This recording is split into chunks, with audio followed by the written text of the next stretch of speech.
কুড়িগ্রামে অনুষ্ঠিত হলো July August ছাত্র জনতার আন্দোলনে শহীদ পরিবারে আর্থিক সহায়তা প্রদান অনুষ্ঠান। মঙ্গলবার দুপুরে কুড়িগ্রাম কেন্দ্রীয় ঈদগাহ মাঠে এই আয়োজনে প্রধান অতিথির বক্তব্য রাখেন বিএনপির সিনিয়র যুগ্ম মহাসচিব অ্যাডভোকেট রুহুল কবির রিজভী।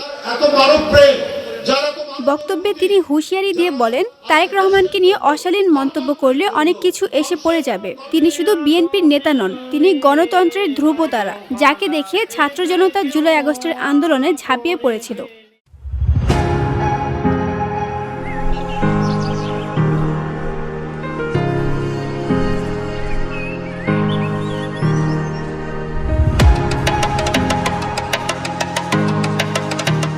রিজভী আরও বলেন, তারেক রহমানকে নিয়ে অপপ্রচারে নামবেন না। তিনি এদেশের গণতন্ত্রকামী মানুষের প্রতীক।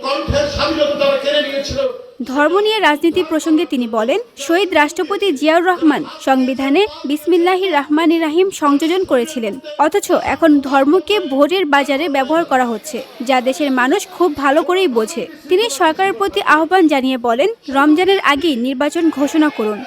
বাংলাদেশের সংবিধানে কে আল্লাহর নাম বিসমিল্লাহির রহমানির রহিম সংযুক্ত করেছিলেন? তিনি জিয়াউর রহমান। কে সংবিধানের মধ্যে আল্লাহর উপর আস্থা ও বিশ্বাস সংযোজন করেছিলেন? তিনি জিয়াউর রহমান।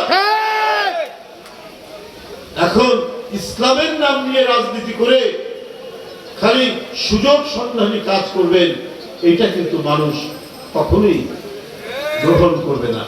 অনুষ্ঠানে বিএনপির নেতারা বলেন, আওয়ামী লীগ ফ্যাসিবাদী আমলে নিরীহ মানুষের উপর নির্মম অত্যাচার চালানো হয়েছে। 5ই আগস্টে ফ্যাসিবাদের পতন না হলে এতদিনে আমাদের নেতা রুহুল কবির রিজভীর লাশ জেলখানা থেকে নিয়ে আসতে হতো। 5ই আগস্টে এই পেতনি সরকারের যদি বিদায় না হতো, রিজভী আহমেদের আজকে লাশ ওই জেলখানা থেকে বের হয়ে আসতে হতো।